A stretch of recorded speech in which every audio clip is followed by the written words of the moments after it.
So Tai Lopez is inspirational because he's a Renaissance man. He knows a lot about everything.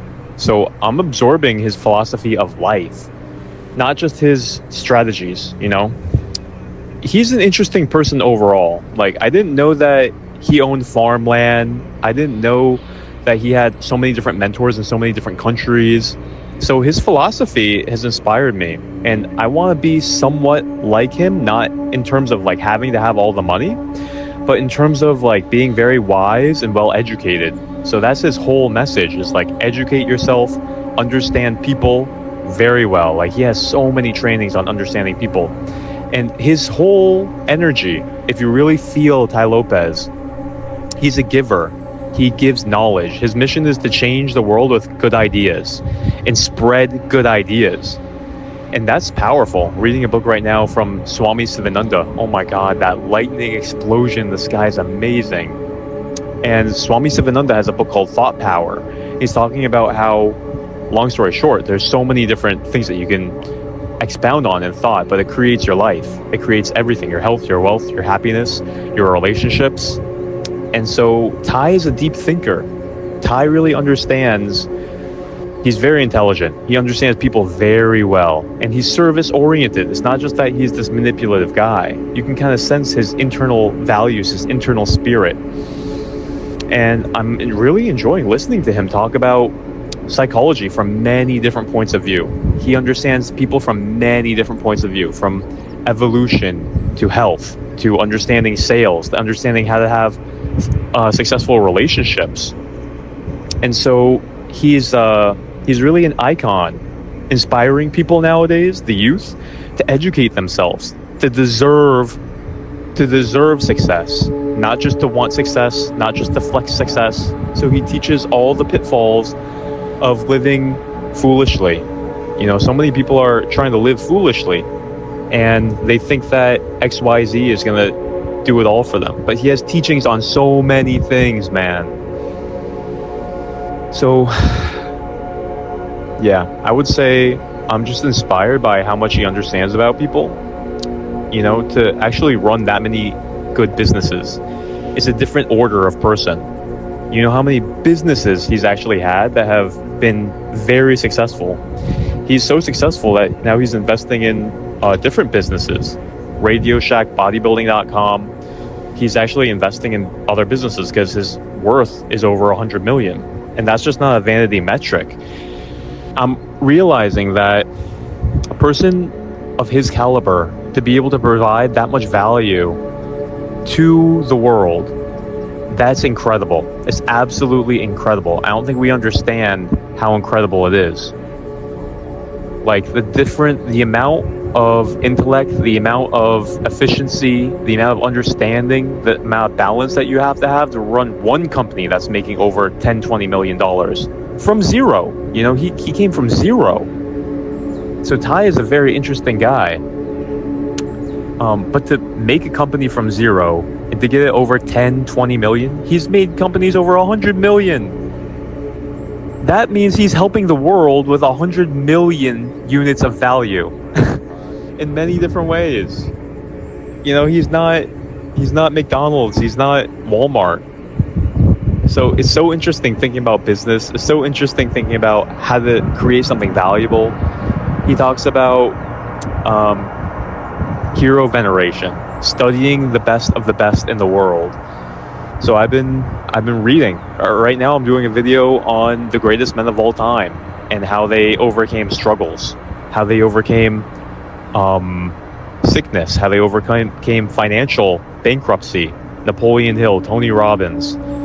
You know, I don't know if you care about these guys or if you know these guys, but they were my heroes. They saved my life reading their materials. And so learning about their struggles, like Tony Robbins, his mom was abusive to him. He moved out when he was 17, and he was living in this apartment complex that was a small studio, like 200 square feet, cockroaches. He didn't know what to do. And he was working as a janitor. Tony Robbins was working as a janitor. Then he started looking for a mentor. Tai Lopez always talks about mentors. He found Jim Rohn. Jim Rohn was a personal development self-help guy, self-improvement guy.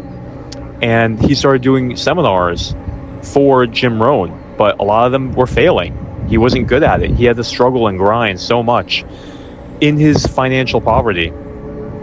And what happened was, over the years, he actually started making a little bit of money, and he started getting somewhat good at it, but it took him 5, 6, 7, 8 years. And so it's the story to anybody that if you're trying to build something, it can take time, but the best of the best of the best, it wasn't just genetics. They persisted. They kept strong minds. They knew how to keep on going. They persevered. All these great men who made millions of dollars, who became billionaires, they're just like you and me. They started and they had to persevere through so many trials. Tony Robbins, he started trying to make his own seminars. His first seminar, he invested so much time, energy, and money. He flew out to Canada. Not one person came. He had to shut it down. And he felt so despondent and like such a big failure, but he had to pick himself up. And I keep on finding, you study people like this, they persevere, they persist. It's not that they were born with some kind of genetic strength. Destiny, it demands of us to develop our minds and to morph it like a beautiful sculpture. It took Michelangelo years, sometimes decades, to make these beautiful works of art. Decades. And that's what we're doing to our mind. We're sculpting it, we're training it, we're chiseling it, we're perfecting it. One thought at a time, one habit at a time, over and over and over. No matter how long it takes, no matter how many times we have to train our brain, no matter how many times we mess up and fail, we're constantly metamorphosizing our mind. And that's what all these men did. They weren't special. They weren't special. They understood the concept of thought power. And that's what Tai keeps on harping on too. Mental toughness, what it takes. There's so many dynamics of what it takes. And so looking at these guys, Tony Robbins had to persevere. He had to keep on going. He had to overcome family trauma, poverty. They were so poor in his family that they didn't have Thanksgiving one day. A man came to their door, knocked on the door, and his dad was so ashamed and angry that the guy at the door was trying to give them a free Thanksgiving that he actually rejected it and slammed the door on the guy's face. But then Tony's mom said, "Are you crazy? Open that door. Our kids have to eat. Suck up your shame. Suck up your pride." He went back, shook the guy's hand, let him give them the Thanksgiving dinner, and Tony got to eat Thanksgiving dinner that night, and he never forgot it. And he went on, and now he's inspiring millions of people to give away free Thanksgiving dinner to millions and millions. Hundreds of millions of free Thanksgiving dinners are going out every single year because Tony carried that message forward. They were that poor. They were that poor. And so I keep on seeing again and again and again. I'm making a whole YouTube video on this.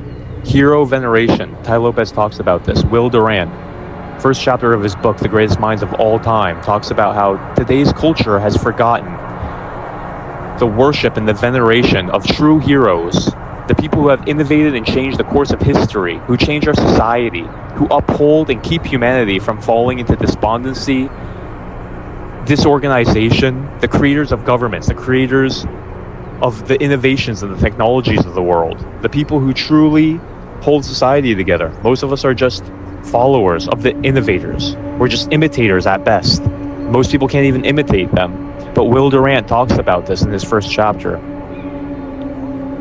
If we can venerate and focus and study and imitate and go after and value real heroes, real geniuses, this changes us.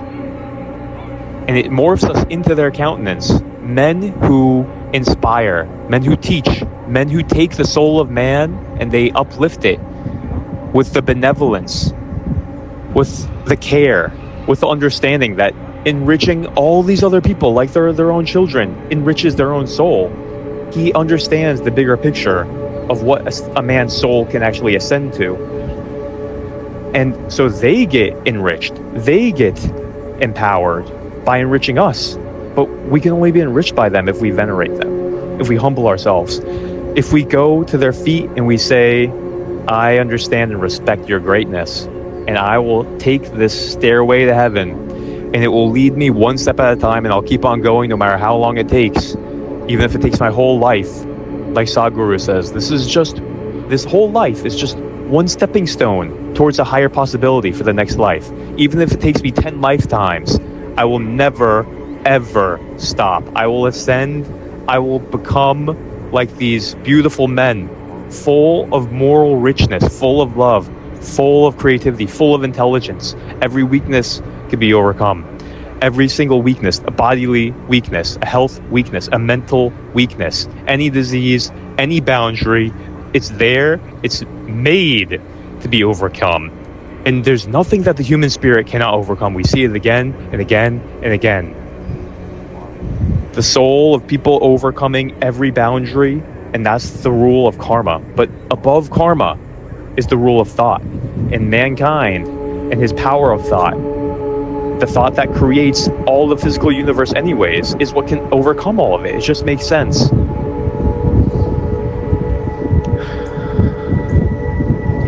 So that's what I'm getting from Tai Lopez.